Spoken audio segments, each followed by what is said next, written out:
Hello and welcome to the latest edition of Doorstep History. This is the second part of our feature on the 75th anniversary of D-Day commemorations from the National Arboretum at Alrewas. Now on Doorstep History, some memories of a former naval man from Ladywood who was involved in sea battles. About, I should imagine basically 7 miles off the coast, doing the patrolling, and then we, early in the morning, bang, the Kato went down, the Magic went down, and our boat followed it to the Pie Ladies, and we was in the water, swimming around, and the boat come. I said, I've got a nut, that was all, but you all right? Yeah, so I got my lifebelt, and well, sort of lifebelt. Anyhow, we on gun, got to the side of the ship, on gun, and this kid leaned over and said, come here. It was my mate next door. He was on the cockatrice. The mum was detailed after to pick us up. Yeah, that's a good job you could swim anyway, isn't it? Did you learn to swim at Monument Road?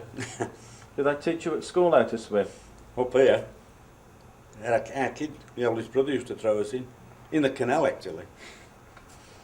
That's where we learned to swim in Monument Road. They used to go to the Nile, isn't it? The Nile up Shipcote Street. Ah. Oh yeah, Nile Street. Yeah. By Where Symphony Court is now. Baxter's. Yeah, back of Baxter's. Well, my sisters worked there. Yeah.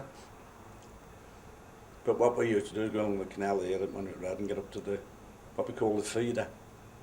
That was going, and we used to walk along there till you come to Dudley Road, and we used to go up the grass bank, do our best to yank the bars open, about 3 or 4 of us, try and bend them so you could sneak through, and then you go in Somerfield Park because it was quicker that road, and if you hadn't got open, you got a penny for the bus, or tram or whatever it was. So we was walking in the cut. And he shouted at the blokes and do all this done, they used to throw coal at you, and then we used to have a fire then. Back home, people in Birmingham were made aware what was happening through the local paper, and they prepared themselves to look after the wounded.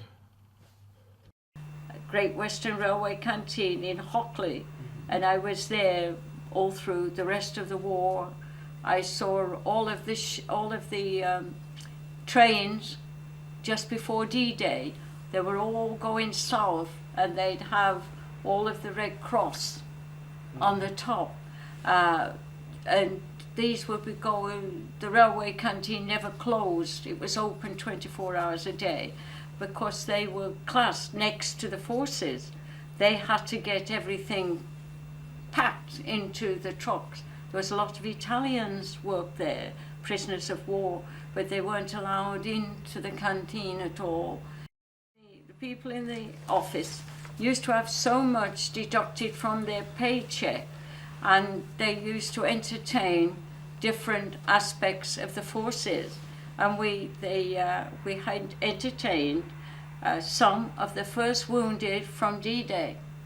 We did there, and some were wounded in their arms that they couldn't use knife and fork. So we would sit them by one that perhaps was wounded in his legs, and so he would see that the other one was fed. And after they had their meal, which I would help to prepare, and maybe entertain about 200 at a time, they'd be brought by coaches, and then we'd go with them to the Theatre Royal, which was open at that time for the rest of the night. Then they had, I remember very vividly, they had some of the first Canadian aircrew that was being repatriated to Canada. They'd been prisoners of war. And I still have a little heart that was made of like perspex, and it's got 2 little lovebirds in, that this one Canadian gave me. With me now is Simeon. Yes. You're from Pelsall. Yes. Yeah, and you were in the Navy, weren't you? Royal Navy, yes. Royal Navy. Royal Navy at the time of D-Day. Let's get it Yeah, right. Royal yeah. Navy. Royal Navy Patrol Service, really, to be truthful. Okay, so what exactly did that involve then? It's separate to the Royal Navy itself, although we belong to, but we're off the Royal Navy, like. Mm-hmm. But it was a sub part of the Royal part Navy. of that. Very interesting part. and one of the most important parts, really. Yeah, indeed. So D-Day, around D-Day itself, what was your involvement? D-Day for the, for the ship. Well, we left the Portsmouth down there, that area, at about on June the 5th. Mm-hmm. And then it was cancelled just after we'd sailed out, thinking that's where we was going into the unknown, because we wasn't told then what it was. Right. So, We'd already been on exercises weeks before that, and it was only like on the actual day, on the morning, that we were told on board the ship what was happening. good. So what were you thinking then? You Well, the buzz, which was what's a term for rumour on board the ship or the Navy, was that there was going to be a big battle with the German Navy, because the massed Navy ships down south there, down off Portsmouth, was massive, really, in the Yeah. sound there. And that was the buzz, and we all thought that's what it was going to be. Until on the 6th, on the morning, that the captain piped for all crew to be on the main mess deck. So when we got down there, he came and explained it all to us that we was going over to invade Normandy, and that we was our job was to make sure, like, you know, that we escorted the landed craft ashore. You can see the French coast in the distance. What's been going through your mind? Well, it was just let's see what's happening. Let's get going. Let's just get involved.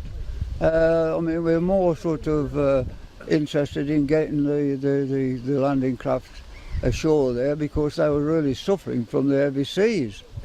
And it was, I mean, like, the Navy ships could ride the waves quite comfortably, but the landing barges with the flat bottoms, some of them, and then even the ones that wasn't flat bottom, like, they wasn't having a very good time. I'm sure, like, that the chaps on board on there was very upset, but they was glad to get ashore themselves, no doubt.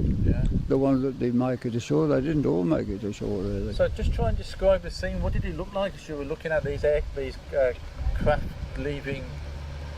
Well, it was a great issue, really, to see all the ships there sort of coming in and all like that, and you was thinking to yourself, well, they're having a rough time, really, on there, like the way the weather was, and no doubt they were very happy, like, when they got to shore, until all hell was let loose, really, like, from the fire, from the positions that the Germans had got.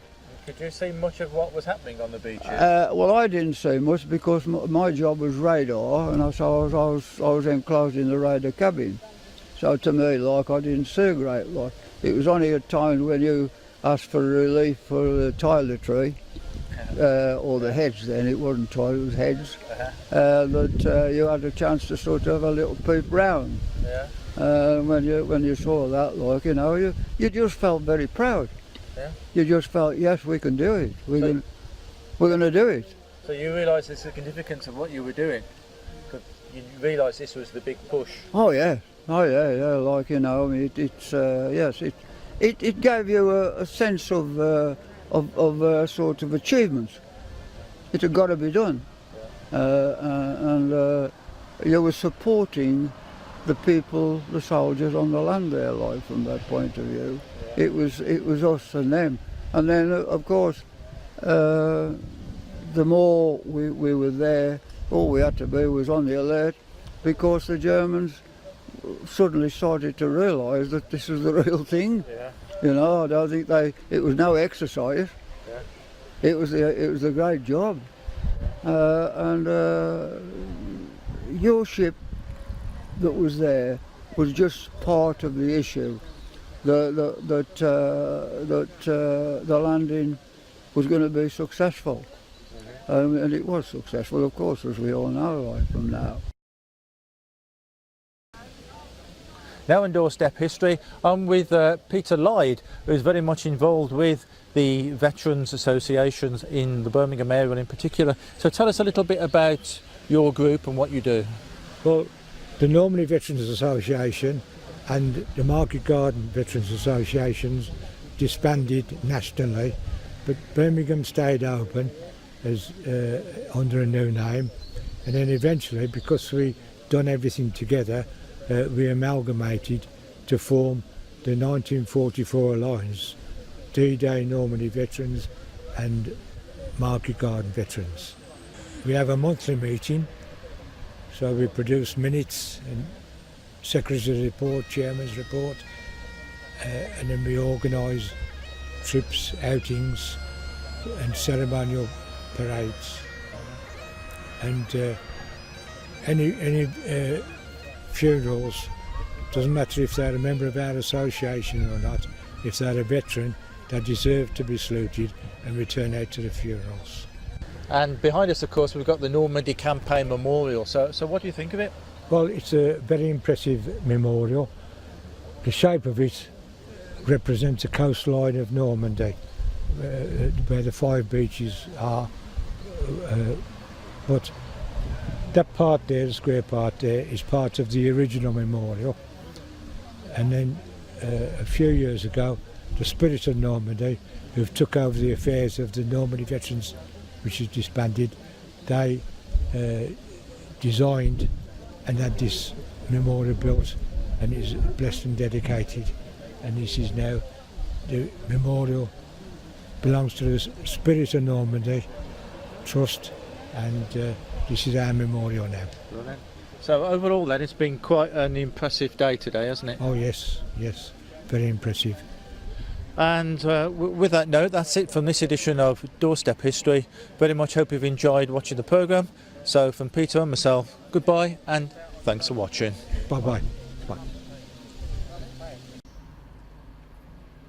They shall not grow old, as we that are left grow old.